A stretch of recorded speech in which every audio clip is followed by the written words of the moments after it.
Hello everyone, I'm Saurabh Gosai and I welcome you all in the next video of my office lab.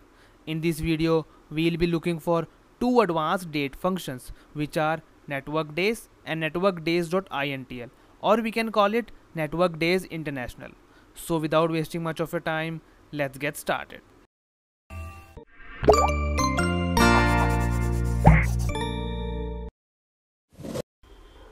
We can use these functions when we need to find the number of working days between two dates.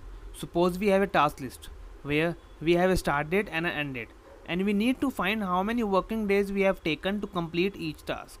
So in this scenario, we can use network days function, as with the help of network days we can easily find the number of working days, because along with the weekend it excludes bank and festive holidays too. So to calculate the working days, I will type in the formula equal to network days, and as you can see there are two types of formula. Number one, network days, the second is network days.intl. On this intl one I will come on the later part of the video, but let's cover the network days as of now. So I will select this one and will press a tab key, and there are three arguments. Number one, start date, end date and holidays, but these holidays are in big brackets, which means that this is an optional argument. So I will select my start date comma end date and will close the bracket, as holidays are the optional argument, and will hit enter.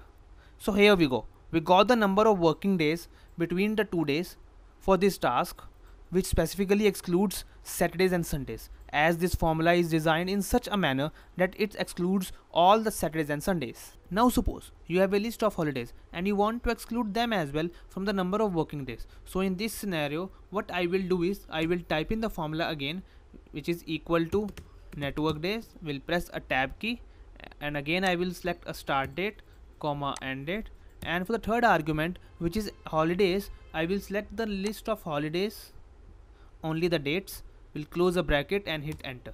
And here it is, we got the updated number of working days. As you can see the difference, it has reduced from 5 to 4, as the Republic Day holiday, which is on 15th of January, has been reduced now. Generally people have Saturdays and Sundays as their week off, but in some organizations or in some other countries people have Friday and Saturday, or just one day, that is Sunday, as their week off. So in this scenario where weekend or week off is not fixed, we can use network days.intl formula to calculate the number of working days. So now I will enter equal to network days and will select this .intl one, will press a tab key and then will pick a start date comma end date, and in third argument, as you can see, it has given me all the combination of days as an option.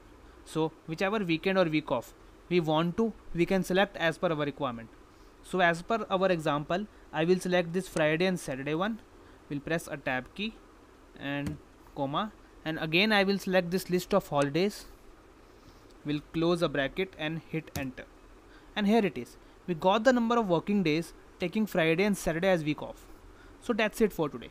If I was able to refresh your Excel knowledge, then do hit a like button and comment down below. And yes, don't forget to subscribe my YouTube channel. Stay safe and keep learning, guys.